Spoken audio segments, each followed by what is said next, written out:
Anak tak akan jadi baik hanya dengan marah. Kita ni selalu ulang cakap kat anak macam mana tau.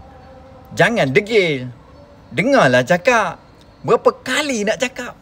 Yang ni benda-benda yang memang hardcore punya kan. Tapi pernah tak kita doa dekat Allah supaya anak kita ni dengar kata? Doa dia apa dia? Dalam ni saya sebut doa, tuan puan save video ni dan share dekat pasangan supaya kita boleh amalkan. Yang kita perlu ada doa ni adalah doa dia apa dia? Ya Allah, jadikanlah anakku berhati lembut, mudah menerima hidayah dan taat kepada ibu bapa.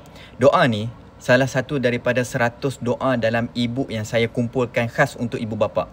Ada juga, termasuk juga sekali dengan 50 doa khas dari hati seorang ibu.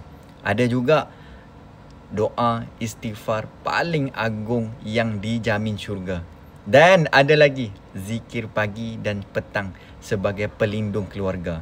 Tuan-puan dapatkan dekat link di bio ataupun boleh DM saya untuk nak dapatkan. Harga asal adalah RM129, tapi sekarang hanya RM29 saja untuk semua e-book.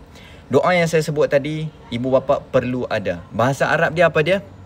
Tuan-puan, Allahumma ja'al waladi layyinal qalbi sahlal huda muti'an liwalidayh.